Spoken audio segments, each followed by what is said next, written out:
Há um animal que quase ninguém no teu jardim já viu vivo. Vês o rasto dele todas as primaveras, os montículos de terra fresca a estragar o relvado, as raízes levantadas, os caminhos que aparecem de um dia para o outro. Conheces o inimigo pelos estragos, nunca pela cara. E por causa desses montículos, decidiste há muito que é uma praga. Compraste iscos envenenados, montaste armadilhas, talvez tenhas afogado um túnel com a mangueira. Mas há uma coisa que quase ninguém diz em voz alta sobre este bicho de veludo escuro. A saliva dele contém um veneno verdadeiro, com uma função precisa. Não mata a presa, paralisa-a. E o que a toupeira faz com as presas paralisadas, centenas delas, vivas, guardadas semanas a fio, é uma das coisas mais estranhas que um mamífero de jardim é capaz de fazer. Como é que um bicho tão pequeno se tornou um caçador venenoso?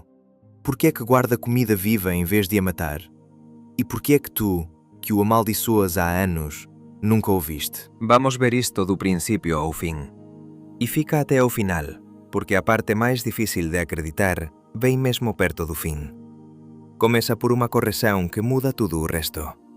A toupeira não é um roedor. Não tem parentesco com o rato, com a ratazana, com o esquilo. Nada disso. Está muito mais próxima do ouriço cacheiro e da musaraña do que de qualquer rato que já tenhas visto na despensa.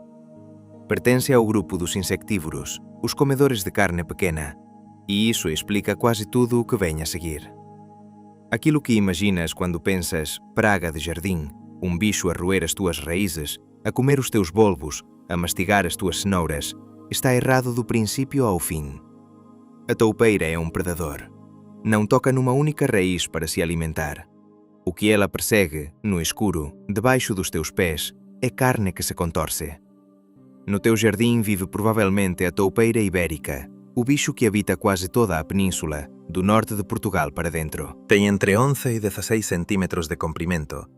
Cabe na palma de uma mão adulta com folga. Pesa entre 70 e 130 gramas, mais ou menos o peso de uma maçã pequena ou de uma barra de chocolate. E, no entanto, quase tudo nesse corpo minúsculo é músculo de ombro e pá de escavar. Vive 3 a 5 anos, sozinha, num mundo que tu nunca vais visitar. Uma rede de galerías que ela coñece centímetro a centímetro e onde patrulla como un dono desconfiado.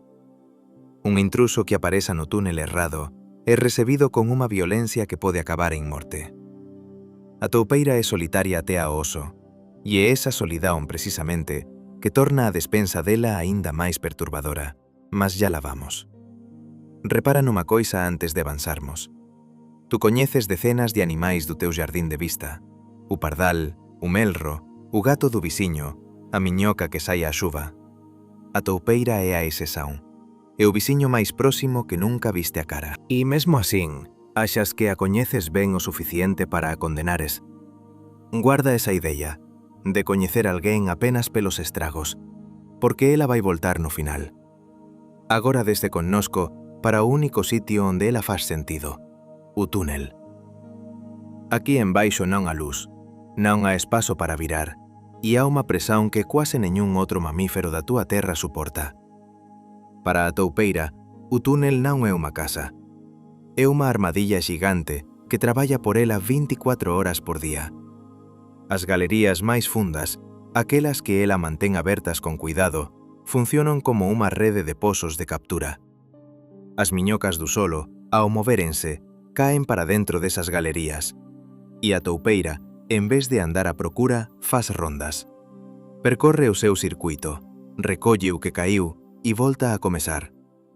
Non é un cazador que corre atrás da presa, é un armadilleiro que inspecciona os seus alzapóns.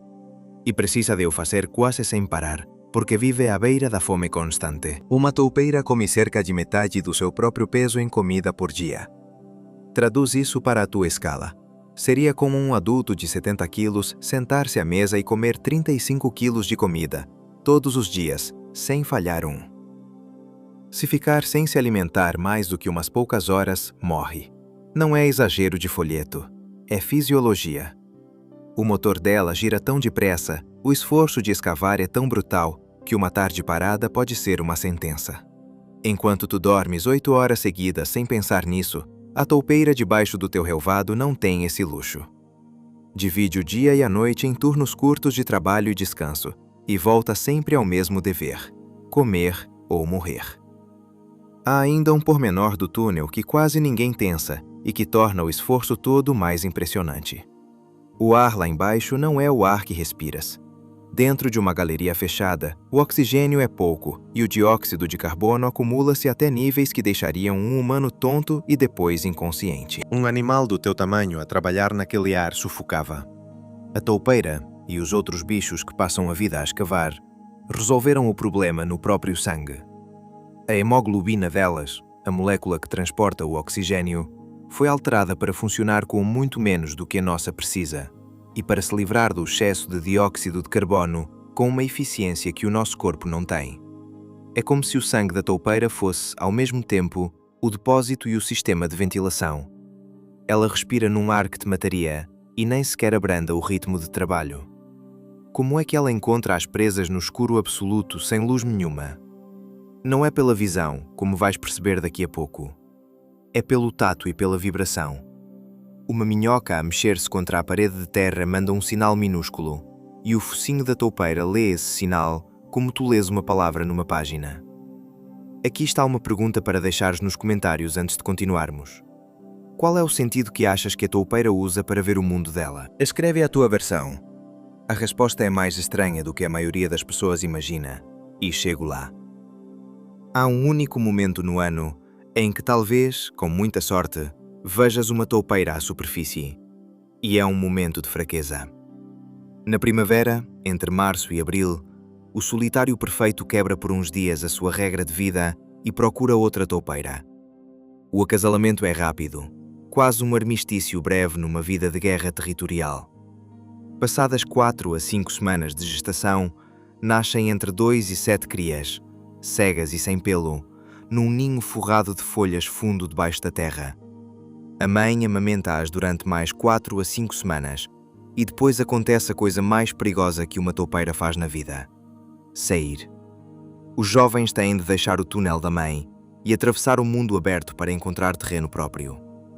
É aí, à superfície, expostos, sem a proteção da terra por cima, que a maioria morre, apanhados por aves, por gatos, por raposas. Se alguma vez viste uma toupeira viva no teu jardim, foi provavelmente uma cria a fazer essa travessia, no pior dia da sua curta existência.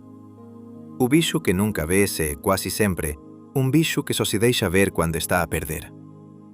Vamos subir por um momento do túnel de volta ao teu jardim, porque a história da toupeira e do homem é uma guerra antiga e desigual. Durante séculos, o ser humano fez tudo para eliminar este bicho: armadilhas de mola, gás nas galerias, iscos com veneno, aparelhos de ultrassom espetados no chão. Toda uma pequena indústria vive de te vender a promessa de matar um animal que tu nunca chegas a ver. E o motivo de tanta fúria é, no fundo, cosmético. Um relvado com montículos incomoda o olho. Pela beleza da relva, declara-se guerra a um predador que, sem cobrar nada, areja o teu solo, drena a água até as raízes e devora as larvas que comem as tuas plantas por dentro. Há aqui uma ironia que vale a pena parares para saborear. A toupeira só se instala onde há muitas minhocas, e há muitas minhocas onde a terra é rica, viva, cheia de matéria a decompor-se. Aqueles montículos que odeias não são a marca de um solo doente. São quase sempre a assinatura de um solo fértil. Estás a envenenar o mensajeiro que te traz a mellor noticia que a tua horta te podía dar. E no meio de tudo isto, a guerra é quase sempre perdida.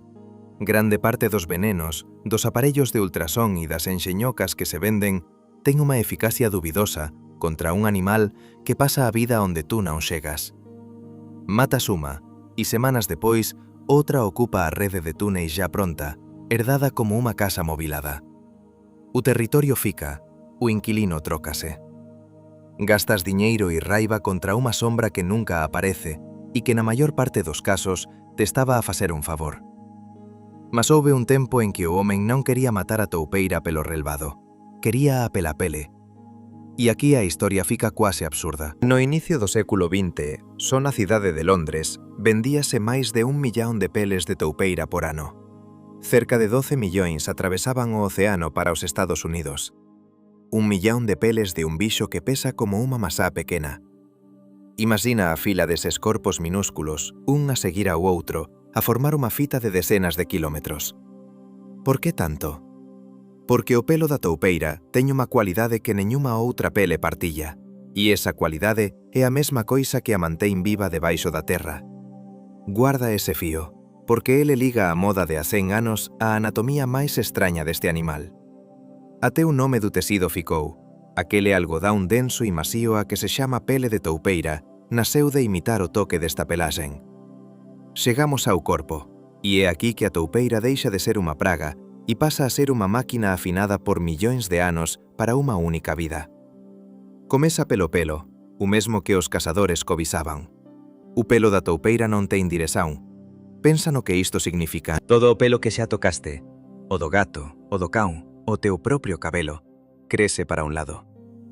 Pasa a mao a favor e é masío. Pasa a contra e ele resiste. A pelaxen da toupeira non ten ese contra. Asenta igualmente lisa para a frente e para atrás. E há unha razón de vida ou morte para isto. Nun túnel apertado, a toupeira precisa de andar para atrás tan facilmente como para a frente, porque moitas veces non há espazo para se virar.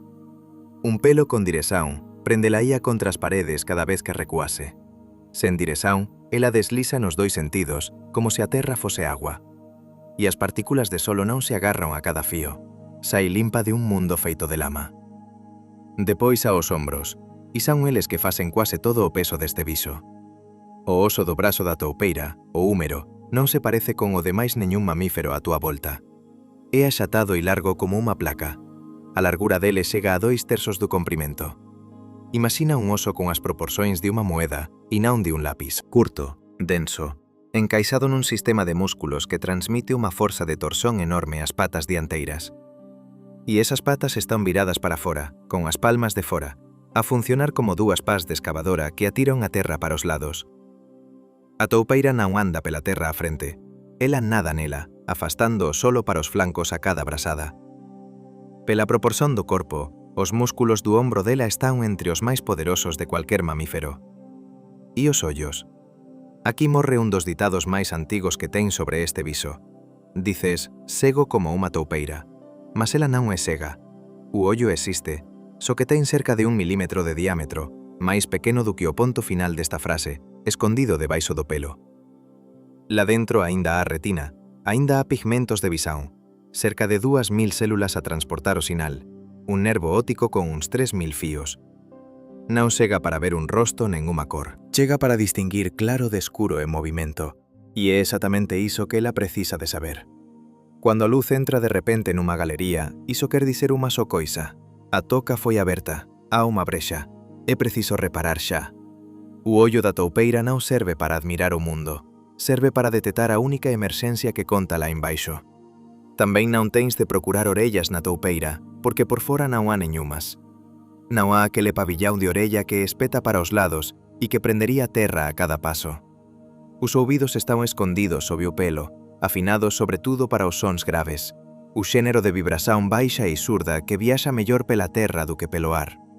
A toupeira non ouve o canto dos pásaros lá encima, ouve o solo a moverse, o baque abafado de algo que se aproxima, a asinatura grave de unha miñoca a abrir camiño na arxila. Cada peza deste corpo foi cortada e limada para o mesmo mundo, apertado, escuro, silencioso á nosa maneira e ruidoso a dela. Se ela mal ve, como constroi e repara unha rede inteira de túneis no escuro, e faz iso con unha precisión que envergoñaría un humano con instrumentos. A resposta está no fociño, e é o segredo máis bonito deste animal. Mas ese fío guardo para o final, porque merece ser o último a fexarse. Chegamos entón á coisa máis difícil de acreditar de toda esta historia. Ya sabes que a toupeira é un predador venenoso. Agora vais perceber para que serve de facto ese veneno, e o que ele constroi debaixo da túa terra. Cuando a toupeira apaña unha miñoca, e há máis comida do que a que consegue comer naquele momento, ela non a mata.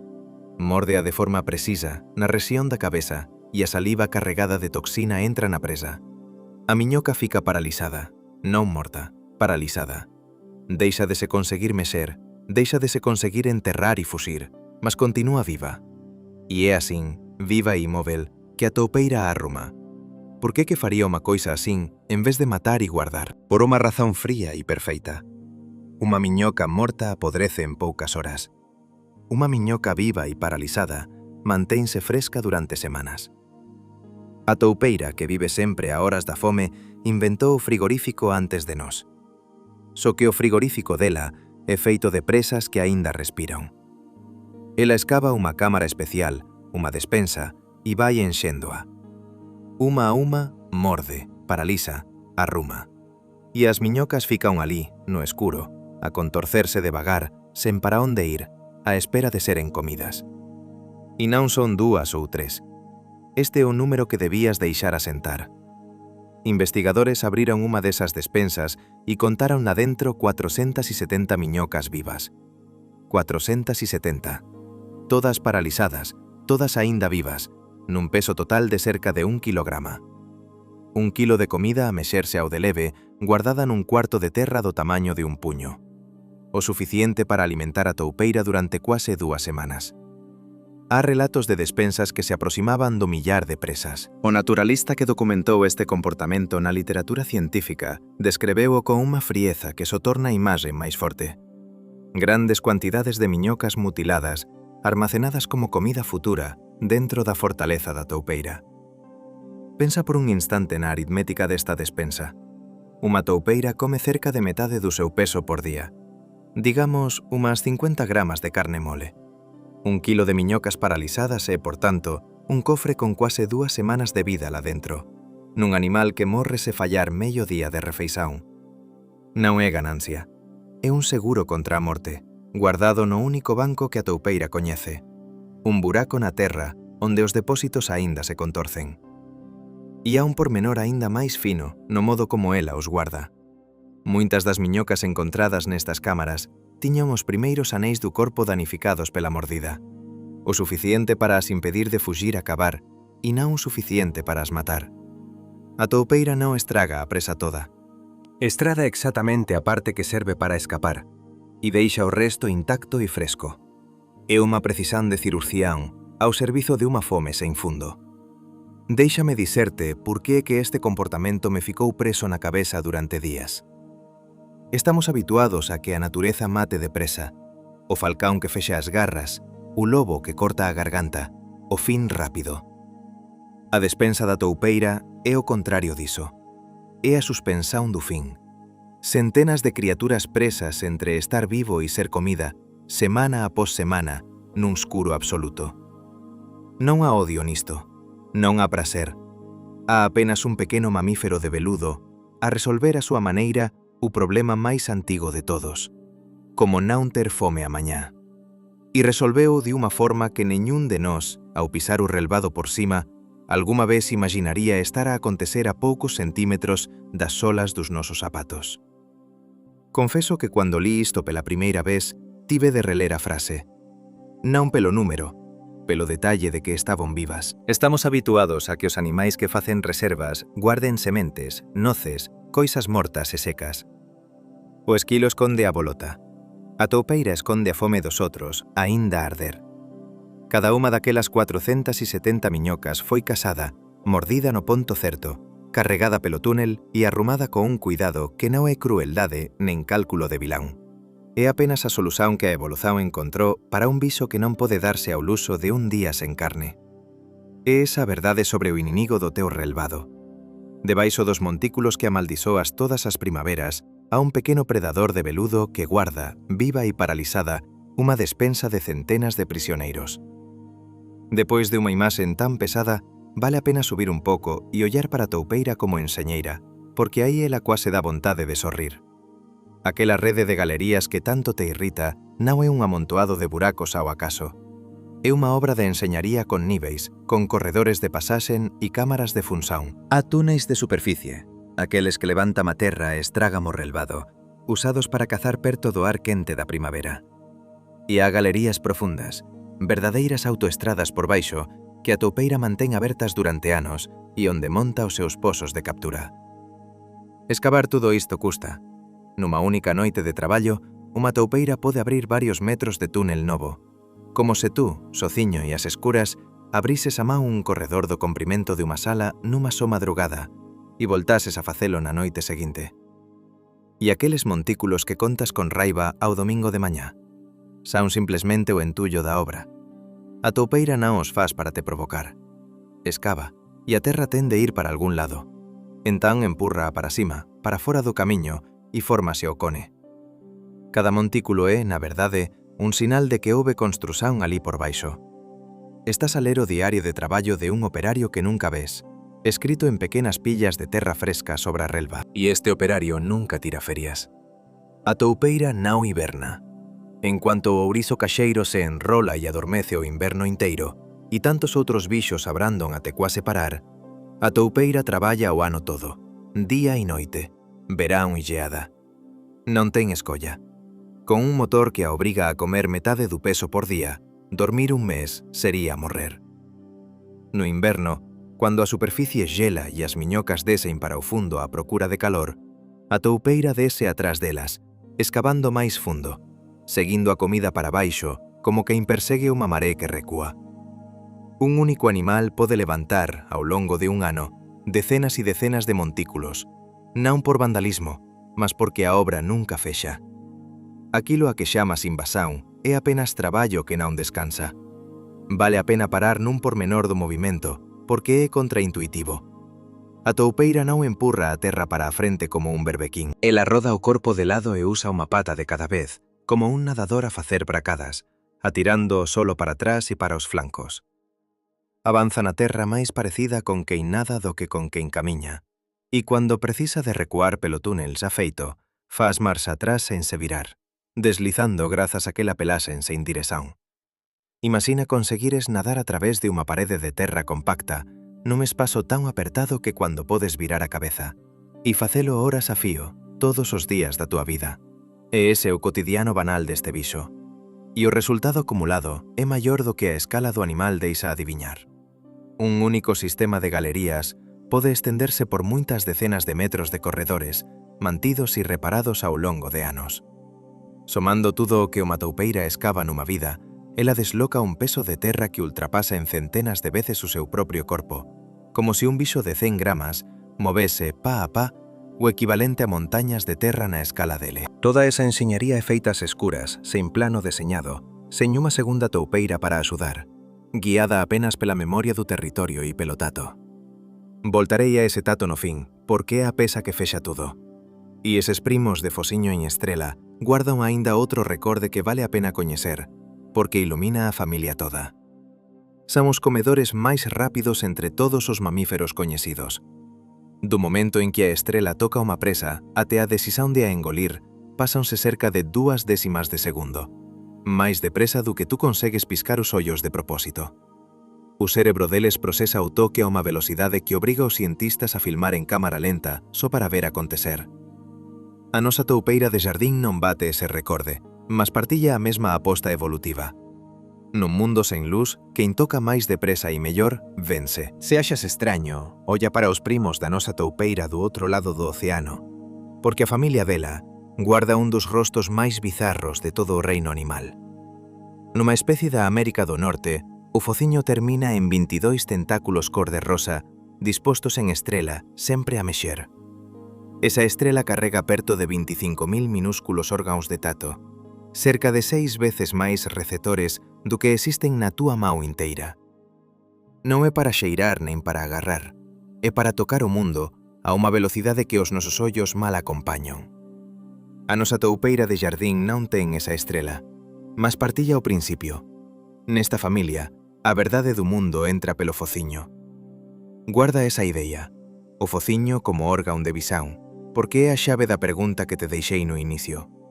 Agora repara nunha contradición que os propios cientistas carregan na linguaxe. Chaman fortaleza a grande cámara central de algunhas toupeiras, o niño fundo de onde parten os túneis e onde fican, ali perto, as despensas de miñocas. É unha palabra de castelo, de reino, de corte. E, no entanto, dentro desa fortaleza vive un único súbdito, que tamén é o único rei. A toupeira é solitaria quase toda a vida. Non partilla o territorio con ninguén. Non tolera viciños nos seus túneis. Marca as fronteiras con xeiro e deféndeas con unha ferocidade desproporcionada para un bicho do tamaño de un puño. Dúas toupeiras adultas fexadas no mesmo espazo poden lutar até unha delas morrer. E há resistos de toupeiras que comeron outras toupeiras. A palabra fortaleza acerta máis do que parece. É mesmo un castelo en guerra permanente, só que con un habitante só. Por que é que un animal sería tan radicalmente solitario? A resposta está outra vez na comida. Un territorio de túneis é, no fundo, unha armadilla de miñocas de tamaño fixo. Só rende o suficiente para alimentar unha boca daquelas que come metade do peso por día. Dois adultos no mesmo sistema esvaciaría unha despensa e morrerían ambos de fome. A solidão da toupeira non é mau feitío, é matemática de sobrevivencia. Cada unha precisa de todo o seu reino subterráneo só para sí, e por iso o defende como se a vida dependese dele, porque depende mesmo. A tregua da primavera, cando macho e femia se procuran por uns días, é a única fenda nesa regra, e féxase depresa. Pasada a época, cada un volta ao seu isolamento de galerías. A femia prepara entán un niño fundo, forrado de follas e ervas secas, nun ponto especialmente protegido do sistema, muitas veces por baixo de un montículo maior do que os outros. É aí que nacen e crecen as crías, no corazón da fortaleza, á espera do día en que terá onde a abandonar. E é curioso pensar que o momento máis social da vida de unha toupeira, unha mãe con a súa niñada apertada nun cuarto de terra, dura apenas unhas semanas, antes de cada fillo partir para comezar a súa propia vida de rei solitario nun castelo só seu. Esa solidão teñe un preso, e é aquí que a historia deixa de ser curiosa e comeza a ficar frágil. Un animal que vive escondido, sociño, debaixo da terra, é un animal que quase ninguén consegue protexer, porque quase ninguén o ve a desaparecer. E a toupeira está sob presión por varios lados ao mesmo tempo. O primeiro é o máis obvio, a perseguición directa. Todos os anos, incontáveis toupeiras morren en armadillas de mola, envenenadas por iscos, asfixiadas por gas inxetado nas galerías, tudo por causa de montículos nunha relva. É unha matanza silenciosa, sen números certos, porque ninguén conta os corpos de un animal que morre no escuro. O segundo perigo é máis lento e máis fundo, e ataca a toupeira onde ela é máis vulnerável, o prato. A toupeira depende quase por inteiro das miñocas, e as miñocas dependen de solo vivo, húmido, rico en materia orgánica. Cuando se drena un campos, cuando se abandonan as pastagens, cuando a terra seca e empobrece, as miñocas desaparecen primeiro. E a toupeira desaparece logo atrás.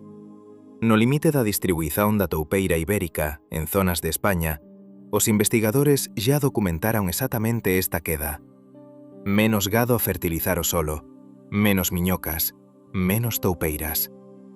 Non é unha bala nen unha armadilla, é a terra a ficarse en vida por baixo, e o predador a apagarse con ela, sen barullo. Para perceberes cuán fundo vai esta dependencia, segue a cadella por un instante. A túa horta vive do solo. O solo vive das miñocas que o revolven e o alimentan. E onde há moitas miñocas, instálase a toupeira. Tira as miñocas e cai todo o resto por cima, incluindo o predador que só existe por causa delas. A toupeira funciona, por iso, como un termómetro vivo da saúde da terra. Un jardín con toupeiras é, quase sempre, un xardín con solo fértil. E un campo de onde as toupeiras desapareceron costuma ser un campo cuya terra está silenciosamente a morrer. O bicho que combate é ao mesmo tempo o sinal de que aínda tens algo que vale a pena protexer. Houve un tempo en que a perseguición tiña outra cara, e os números daquela época aínda hoxe impresionan. A cerca de un século, o comercio de peles de toupeira movía millóns de animais por ano só a partir de unha cidade. Un pelo tan denso e tan masío que asentaba en cualquier dirección e repelía a agua, valía diñeiro suficiente para armar un exército de cazadores contra un bicho que pesa como un puñado de moedas. Aquilo que tornaba a toupeira valiosa para a moda era exactamente aquilo que a mantén viva debaixo da terra, a mesma pelaxe sen dirección. A especie sobreviveu a esa vaga. A pregunta é se sobreviverá, quintal a quintal, a indiferenza máis recente. Há unha ironía final nesta perseguición. Durante máis de 100 anos, o home quis a pele da toupeira. Depois pasou a querer apenas a súa ausencia do relvado. Nun caso e no outro, o valor que lle demos nunca teve nada a ver con o que ela realmente faz. Arexar, drenar, limpar de pragas o solo que nos alimenta. Se chegaste até aquí, déixame a pregunta nos comentarios. Alguma vez tiñas pensado que os montículos do teu xardín podían ser boas noticias? Lé cada resposta con atención. E, no entanto, a pesar de tudo, a especie como un todo aguéntase. A toupeira europea e a toupeira ibérica están ambas clasificadas como pouco preocupantes pela Unión Internacional para a Conservación da Natureza.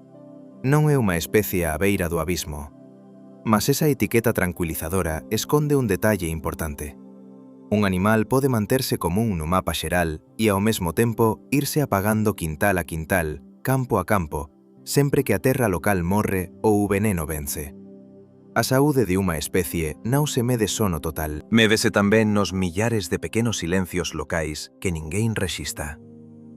Chegamos entón á parte máis honesta de cualquier historia sobre a natureza. Aquilo que aínda non sabemos.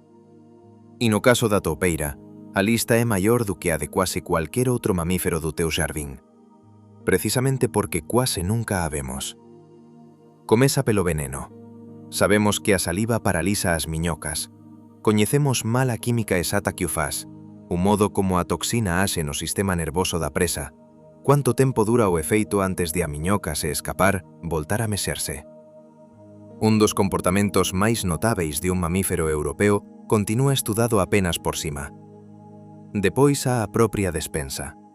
Non sabemos ao certo cuánto tempo as miñocas sobreviven alí paralisadas. Fálase en semanas, mas os limites son incertos. Non sabemos se a toupeira xere a despensa, se come primeiro as máis antigas, se as reabastece de propósito. E há unha pregunta que roza o desconforto. O que sente, se é que sente alguma coisa, unha criatura presa entre estar viva e ser comida durante todo ese tempo? A ciencia é cuidadosa aquí, e faz ben en ser. Non temos como preguntar a unha miñoca o que é a súa espera. Há tamén o enigma da propia orixen deste veneno. Poucos mamíferos no mundo inteiro producen saliva tóxica, cóntase algunhas musarañas, un ou outro parente próximo e pouco máis. É unha raridade evolutiva, unha ferramenta que a natureza inventou moito poucas veces entre os animais de sangue quente. Non sabemos ao certo cando nen cuántas veces surxiu na liñaxe das toupeiras, nen se todas as especies a usan da mesma maneira, nen por que é que este camiño, tan eficaz, foi seguido por tan poucos. Un pequeno insectívoro de xardín guarda na súa saliva unha das respostas máis raras que a evolución algunha vez deu ao problema de guardar comida.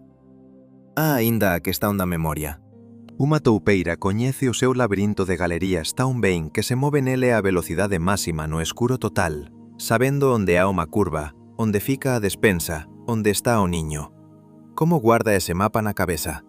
Que parte de un cérebro do tamaño de un grán faz o traballo que nun humano exixiría unha planta deseñada e boa iluminación? Sabemos que a orientación asenta no tato e no xeiro, mas o modo exacto como a toupeira arquiva e recorda a xeografía do seu reino continúa mal compreendido. É máis un espazo en branco no retrato de un viciño que temos mesmo por baixo dos pés. E há o misterio do propio motor. Como é que un corpo tan pequeno sustenta un gasto de enerxía tan brutal, ano após ano, sen a pausa do sono profundo do inverno, escavando un dos meios máis resistentes que existen?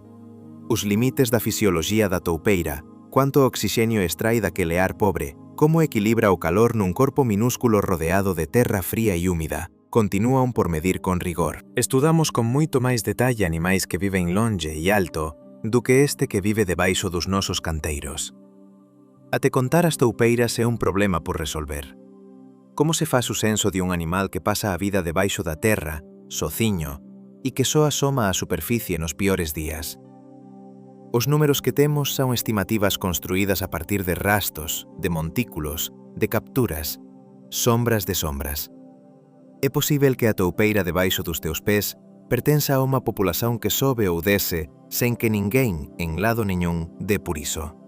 Confeso que é isto que me prende nesta especie. Non o que sabemos, mas o tamaño do que continúa escondido a poucos centímetros desolados que pisamos todos os días sen pensar.